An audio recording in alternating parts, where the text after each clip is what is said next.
Amigas, amigos, me encuentro aquí en el gran espacio llamado Tres Centurias, porque tiene 3 edificios que corresponden a 3 etapas distintas, a 3 siglos. Por eso en las Tres Centurias creo que hay 3 áreas construidas que se fueron haciendo históricamente.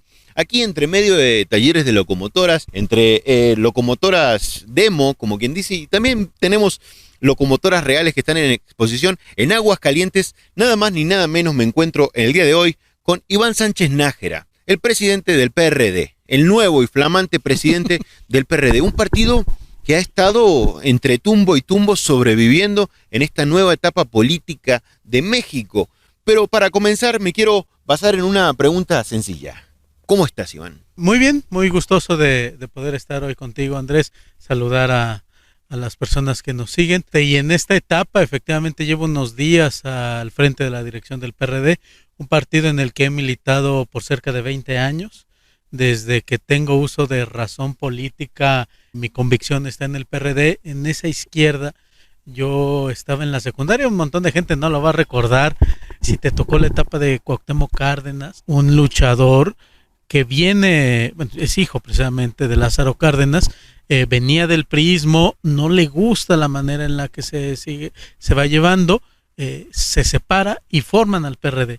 Y a mí me toca conocer a Cuauhtémoc Cárdenas cuando yo estaba en la secundaria, como esa oposición al régimen centralista, duro del PRI, y desde entonces fue creciendo en mí la idea del PRD como ese partido de oposición de izquierda de las causas sociales, y cuando pude afiliarme me afilié, llevo 20 años y ahora bien gustoso de poder estar al frente de un instituto al que aprecio tanto. Iván, fuiste diputado también por el PRD. El PRD perdió, como quien dice, el título, el registro. Ajá, perdimos el registro en la elección del 2018, el registro en Aguascalientes. Básicamente es que no tenemos financiamiento público, producto de la elección de presidente de la República. Andrés Manuel López Obrador arrasó en las urnas. El PRD tuvo una decisión, creo que muy equivocada, de ir en coalición con Acción Nacional y sobre todo con un candidato que no era del perfil perredista. Entonces, en Aguascalientes nos hace perder el registro. Eso es 2018. En el 2019 recuperamos registro, tenemos la votación más amplia en la historia de Aguascalientes, pero la ley electoral no nos valida eso y seguimos sin financiamiento. Bueno, ahí con un pequeño presupuesto que nos entrega el Instituto Estatal Electoral, con un apoyo del Comité Nacional, medio para sobrevivir. Agarras un partido, bueno, o la dirigencia de un partido que está pobre, que está quizás débil en capital político. Así es, fuerte en convicciones. Tienes la convicción, tú como todo un filósofo, maestro, todo lo que tienes de estudio. ¿Cuál es tu título? Yo soy licenciado en filosofía y maestro en investigación educativa. Correcto, entonces te toca agarrar este partido en un momento donde la izquierda casualmente ya es gobierno. Así es. Pero una izquierda diferente al PRD, o sea, estás como medio distanciado, mirando hacia lo lejos al gobierno de la 4T. ¿Por qué? Así es. Mira, porque efectivamente en siglas está gobernando la izquierda este país, pero es una izquierda muy sui generis. Yo creo que si la tenemos que estructurar, es la izquierda de hace 30 años, valiosa, una izquierda, digamos, que va contra la pobreza, contra la desigualdad, causas esenciales, todavía creyendo que la manera de combatir la pobreza es a través de un subsidio gubernamental, como si por estar dotando de recurso a una persona se acabaran las condiciones de marginación, algo que a lo largo de los años hemos entendido que no basta con entregar dinero, porque la persona no es pobre porque quiere.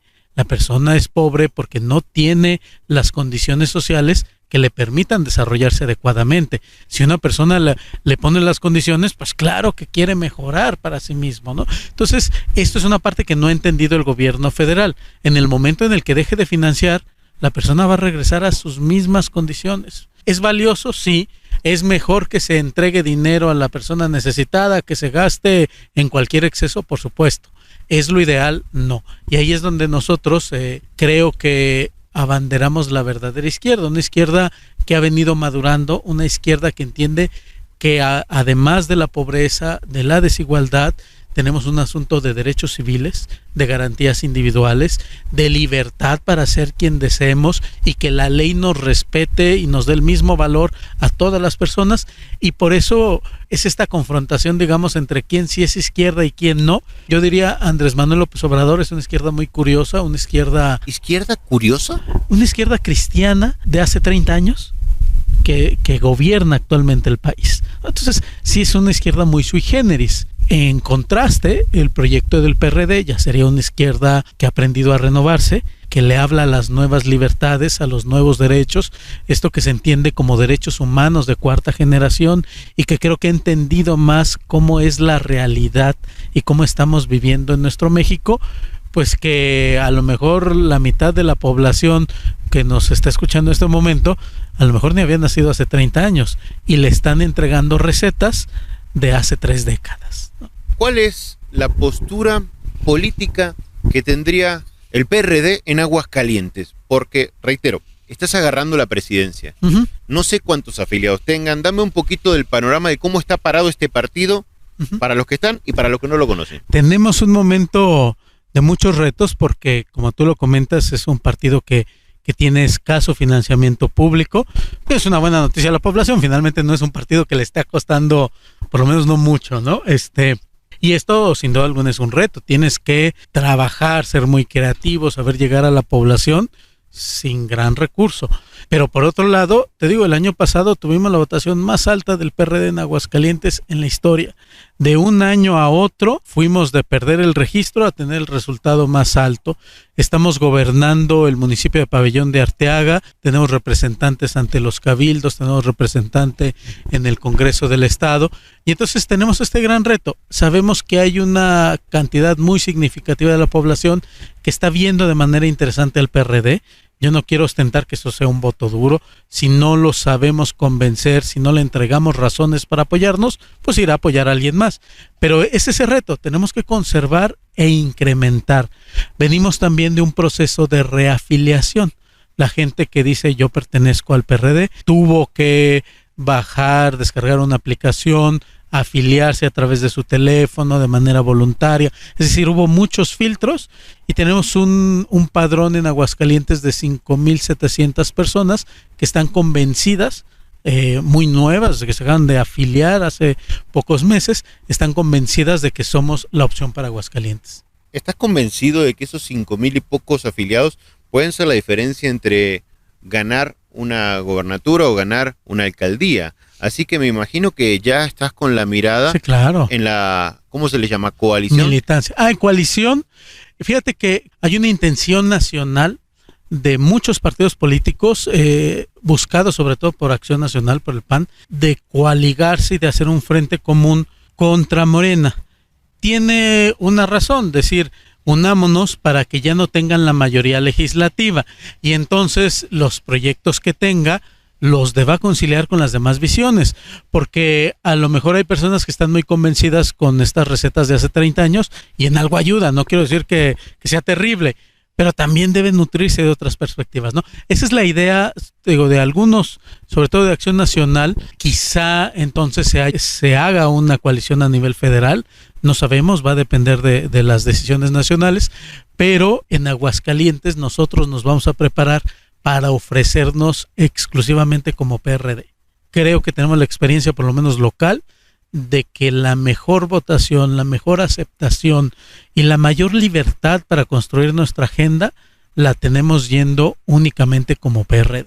¿Cuáles son las figuras del PRD, aparte de tu nombre, que tú dirías en Aguascalientes pueden tener en este momento una aceptación o pueden estar levantando la mano? Mira, yo te comentaría, por ejemplo, en Pabellón de Arteaga, nuestro actual presidente, Cuauhtémoc Escobedo, es una persona muy destacada, ha sabido gobernar muy bien, fue electo con el margen más amplio de los presidentes municipales, fue el que rebasó aún más a todos los 11 contendientes que hubo en los distintos municipios. Ese va a ser un referente sin duda alguna, sobre todo en los que se llaman municipios del interior, que tienen una dinámica muy distinta aquí en la capital. Ese es como nuestro principal bastión. En capital incluiría a nuestros regidores, Óscar Estrada, Juanis Martínez, Me parece que tenemos también un compañero muy valioso en quien fue mi fórmula. Yo competí el año pasado por la alcaldía y invité a una persona de la sociedad civil. Es Luis Verdeja, un activista de derechos humanos, una persona que ha encabezado proyectos de la diversidad sexual y que tiene una manera muy específica de ver la política y la realidad. A veces creemos, seguramente te han dicho, Aguascalientes es extremadamente conservador, somos mochos, no sé qué, y yo no lo creo. Yo volteo a ver las generaciones y los veo tan capaces de entender la diversidad, de poder generar empatía entre perfiles muy distintos, y aquí es donde la figura, por ejemplo, de Luis me parece muy representativa para el PRD, además de muchos otros compañeros que me disculparán hoy por no mencionarlos, pero así que me preguntas, a bote pronto se me vienen estas personas. Somos Aguascalientes, a tu manera de ver, aprovechando tu visión filosófica de la vida, Iván, ¿somos tolerantes? ¿Somos respetuosos con la diversidad? Mira, yo aquí distinguiría dos Aguascalientes. Yo crecí en los años 80 en Aguascalientes, yo nací en el 81, me tocó conocer un Aguascalientes muy pacífico, pero también muy intolerante, en donde al interior de las familias había grandes problemas que no se comunicaban al exterior y todos estaban deseosos de mostrar la familia perfecta y al interior con una gran cantidad de dificultades, ¿no? Quienes añoran esos años, pues creo que no recuerdan la verdadera vida que tenía Aguascalientes. Creo que quienes pertenecen a esa generación, no necesariamente en edad, sino en visión, siguen siendo muy intolerantes, porque esta tierra de la gente buena, pues tiene un esquema de cómo se debe de vivir, tiene un esquema de valores, y quien no encaja en ese esquema es rechazado. Si tú formas parte de ese esquema, Aguascalientes va a ser el lugar más tranquilo y más cálido para vivir. Si no compartes esa filosofía de vida, no compartes esa ideología, vas a empezar a tener mucho rechazo en ese perfil. En cambio, yo noto una generación ya muy distinta. Hay que ser conscientes de que a finales de los 80s viene una generación de personas de Ciudad de México. Cada vez comenzamos a recibir más población de otros lugares del estado. Nuestra población, es feo decirlo, pero fue educándose cada vez más. O sea, ahora tenemos índices de escolaridad por encima del país y nos volvimos más tolerantes, nos volvimos más empáticos, capaces de entender la diversidad. Entonces, me parece que en Aguascalientes confluyen estas dos realidades. El que sí es un mocho, que se persina cada vez que ve algo distinto, y el que independientemente de su religión o no, sabe aceptar otras formas de vida. ¿Cómo ves que Aguascalientes trató el tema de la pandemia? Porque tenemos un momento histórico de diferencias con el resto del país. Uh-huh. Fuimos de los únicos que estábamos en un semáforo distinto, en un momento de caos. Los números están fluctuando todo el tiempo. ¿Cómo ves tú que hemos estado? No me gusta cómo se ha estado manejando la pandemia o la respuesta gubernamental ante la pandemia. Creo que no es el momento de hacer las críticas más duras, porque no hay que distraer a los gobiernos. Todavía, aunque parece que ya medio la empezamos a librar, todavía es un riesgo muy latente y el gobierno debe estar muy concentrado. No me gusta a nivel nacional, no me gustó a nivel local la reacción. Es muy común escuchar que reclaman, es que López Obrador nos seguía invitando a consumir, a salir, a abrazarnos cuando empezó la pandemia y provocó, y sí es cierto, la verdad, pero pues en Aguascalientes no hicieron las cosas distintas. El gobernador salía en transmisiones en vivo, nunca invitó a la gente a estar en casa. Hay ese grado que me parece que no lo han llevado de la manera adecuada. ¿Tú no crees, sin estar a favor o en contra con este comentario de nadie, ¿tú no crees que también de haber seguido tan al pie de la letra hubiese sido mucho peor la devastación económica que hubiese tenido la sociedad? Esa es la otra situación, es que estamos en una balanza muy difícil. Te inclinas por mantener encerrada la población, garantizas, digamos, menor nivel de contagios. Hay quien hace ecuaciones y dice, si hubiésemos estado 3 semanas mucho más encerrados, ya lo hubiéramos superado. Hay quien dice no. Esta es la ecuación difícil. Metes la gente en la casa, perjudicas la economía. desarrolles la economía, incrementas más pandemia, ¿no? No sé decirte cuál sea el fiel de la balanza. Lo que te puedo decir es que en Aguascalientes han sabido responder más en el nivel económico, mucho mejor que en el resto del país. Es algo valioso. No creo que hayan sabido responder en el tema sanitario. En su momento tendremos que ver cuál es la ecuación. Hay que ser honestos, tampoco es que haya un gobierno que lo haya sabido responder de la ideal forma. Vemos las formas en que han estado los demás países. Pues hay que ser mesurados en este momento, no distraer a los gobiernos, y llegará incluso el juicio de la población, ya ni de los políticos, que siempre andamos buscando a ver cómo ganamos, ¿no? Llegará el análisis de la población que valore. Una parte muy positiva es que el virus no resultó ser tan contagioso como lo esperábamos, ¿no? Creíamos que iba a llegar, que íbamos a abarrotar los hospitales, que se iba a saturar el sistema de salud. No ha pasado. Salvo algunas ciudades, aunque lo quieran negar, pero en general no ha pasado así, aunque se ha alargado mucho más la pandemia de lo que esperábamos, ¿no? Eres papá, ¿no? Soy papá. ¿Estás muy casado? Feliz. Así es. ¿Compones un núcleo de familia convencional, digamos? Sí.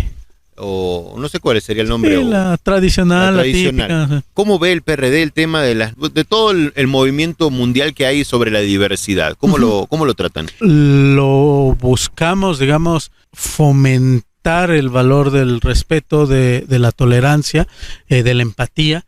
No creo que haya un partido más abierto a la diversidad y a la lucha por la igualdad en esta diversidad, la igualdad de derechos, que el PRD. Efectivamente, yo tengo un núcleo familiar, digamos, típico, una esposa, un hijo. ¿Cómo se llaman? Mi esposa Flor, mi hijo Franco. Es un saludo, aquí ya es tu cámara. Muchas gracias. Saludos a Franco, a Flor, los quiero mucho. Y sí formo parte de este esquema tradicional, convencional, pero ello no me lleva a suponer que mis decisiones de vida deban imponerse sobre las demás personas. Y entonces lo que el PRD dice, independientemente de tu preferencia, de tu identidad, de tus deseos, de tu aspiración personal y sexual íntima que tengas en tu vida, el Estado te debe garantizar los mismos derechos. Y si alguien desea unir su vida en matrimonio hacia una persona que es de su mismo sexo, el Estado no tiene por qué interponerse en ello. Son dos personas adultas que están decidiendo unir su vida en un plazo y en un proyecto de vida, pero también civil, también legislativo, también de seguridad social y un montón de atribuciones que se han ido construyendo en una dinámica hombre-mujer, que cuando es hombre-hombre, que cuando es mujer-mujer, no se lo tenemos por qué negar, ¿no? Entonces, habrá quien diga en mis valores morales, religiosos, eso yo no comulgo. Pues qué bueno, ojalá que tengas una vida coherente con tus valores, pero no se lo tienes que imponer, ni negar ciudadanía, ni negar derechos civiles a alguien que no comulgue con tus valores. Y esa es la apuesta que tiene el PRD, la lucha que hemos emprendido desde hace muchos años y que en lugares como Aguascalientes ha sido muy difícil, no por la población, que yo creo que si ahorita hacemos una encuesta nos dirá no hay ningún problema, cada quien sabe qué hacer con su cuerpo, no por la población, sino porque los representantes más conservadores, partidos políticos mucho más ligados a valores trasnochados, diría yo, son los que están impidiendo que en Aguascalientes gocemos de verdaderas libertades. Rápidamente, Iván, ¿qué te parece o cómo ves el panorama para las próximas elecciones, 2021, en Aguascalientes? Rápidamente una fotografía de tu proyección. En cuanto a resultados, ¿cómo va a estar? ¿Cómo lo ves? ¿Cómo lo visualizas? ¿Cómo lo sientes? Mira, va a haber una votación importante de Morena, trae todavía un hándicap importante con López Obrador. No creo que le sea suficiente. Aguascalientes, los estados del Bajío, del norte, cada vez están más decepcionados de la forma en la que se está gobernando. Esto en la dinámica nacional. Entonces tenemos 3 distritos federales que se van a ir sobre esta lógica y seguramente tendremos resultados distintos. Yo te diría, por ejemplo, la apuesta principal del PRD es a ganar el Distrito Federal 1 con municipios del interior, con personas que saben cómo gobierna la izquierda en Aguascalientes. En la capital a lo mejor tienen muy lejano ese gobierno, en el interior ya saben. A nivel local se va a jugar bajo otra dinámica, ya no es la dinámica nacional, sino qué tanto comprendemos o no las necesidades de nuestro estado, un estado en desarrollo, moderno, con servicios, pero injusto, desigual, sin las mismas libertades, que no ha sabido leer que tenemos ya otras necesidades, energías renovables, medio ambiente. Esa es la forma en la que se va a ir jugando. Entonces, algunas alcaldías, nuevamente, pues corresponderán a Acción Nacional, que tiene un gobierno, digamos, muy fuerte, muy sólido. Otros los irán perdiendo. Ahí yo creo que el PRD ganará Pabellón de Arteaga. Daremos al menos en otro municipio el resultado, y algunos distritos en la capital les podremos dar esa sorpresa. Última pregunta y no menos importante para Iván. Algo que me haya faltado preguntarte o que te haya gustado que te pregunte. Mira, que me haya gustado desde mi familia es algo que no suelo platicar, porque lo considero muy personal y que al final no nos deberían medir por el tipo de familia que tenemos. Es una decisión individual, pero es muy padre poder hablar de eso. A veces quienes estamos en la política nos consideramos como que debemos guardar una separación, o por lo menos yo así a veces la he vivido. Decir, esta es mi familia o esta es mi forma de vida y es independiente al trabajo. Y no es cierto. Pues la verdad es que influye un montón. Si estoy a gusto en casa, mi trabajo se desarrolla mejor y ha sido muy padre. Fíjate, es algo que creo que nadie me había preguntado, que nunca lo había platicado aquí y fue muy bonito recordar a mi familia en una entrevista. ¿Y algo que te haya gustado que te pregunte? Pues eso precisamente, la diversidad también va a ser uno de los valores más importantes que vayamos involucrando en la sociedad de Aguascalientes, y es tiempo de exigirle a los políticos incluso que se definan. Yo he tenido muchas confrontaciones con algunos políticos por lo conservadores que son. Yo hasta les he acusado, ustedes legislan con el rosario en la mano, pero si algo les tengo que reconocer es que al menos muestran cuáles son sus creencias, cuáles son sus valores. No estoy de acuerdo, no se los deben imponer a la población, pero mínimo se muestran. Y la mayoría prefiere no definirse porque anda temiendo el qué dirán, el si pierdo uno u otro, y algo que la gente nos debe exigir, y qué bueno que sacas estos temas, es dime cómo piensas, ya sabré yo cómo juzgar, pero quiero saber cuál es tu pensamiento, tus valores, tu identidad sobre tal tema, ¿no? Y es muy padre que lo llevemos a ese plan. Esta es la idea de la entrevista. Muchísimas gracias, Iván, por este espacio, y aquí estamos para seguir compartiendo las ideas y los perfiles de las personas que van a definir el futuro de Aguascalientes. Gracias. Muchísimas gracias. Un saludo.